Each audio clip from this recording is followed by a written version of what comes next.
بسم الله الرحمن الرحيم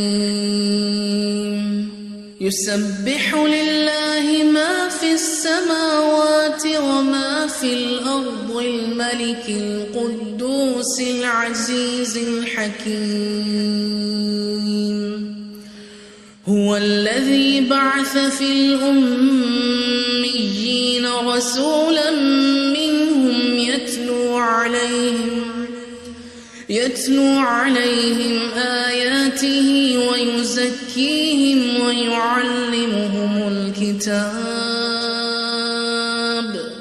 ويعلمهم الكتاب والحكمة وإن كانوا من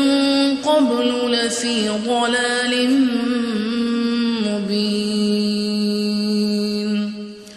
وآخرين منهم لما يلحقوا بهم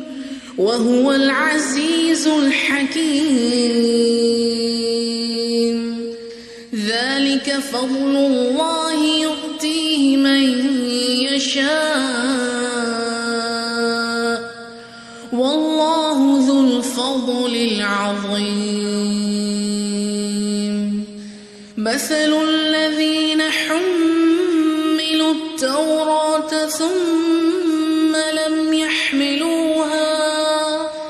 ثم لم يحملوها كمثل الحمار يحمل أسفارا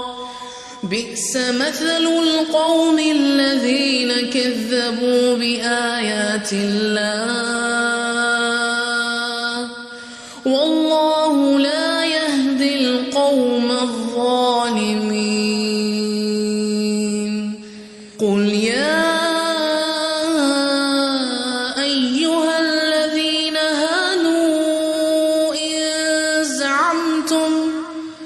إن زعمتم أنكم أولياء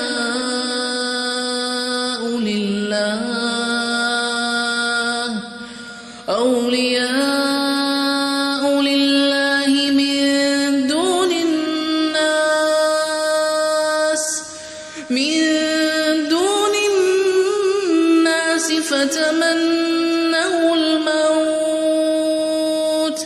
فتمنوا الموت إن كنتم صادقين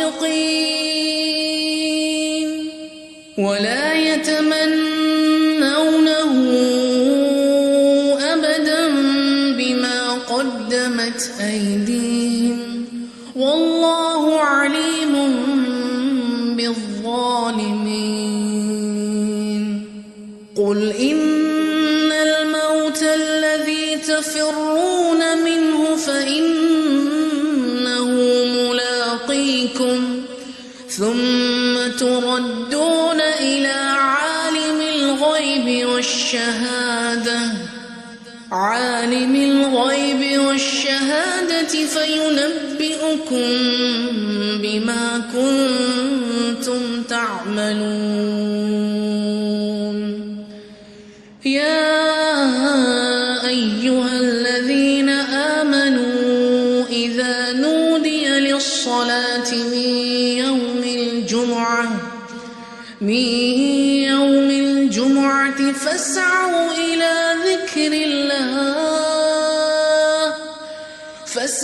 إلى ذكر الله وذروا البيع ذلكم خير لكم إن كنتم تعلمون فإذا قضيت الصلاة فانتشروا في الأرض وابتغوا من فضل الله واذكروا الله كثيرا لعلكم تفلحون وإذا رأوا تجارة أو لهوا انفضوا إليها وتركوك قائما قل ما عند الله خير من اللهو ومن التجارة والله خير الرازقين.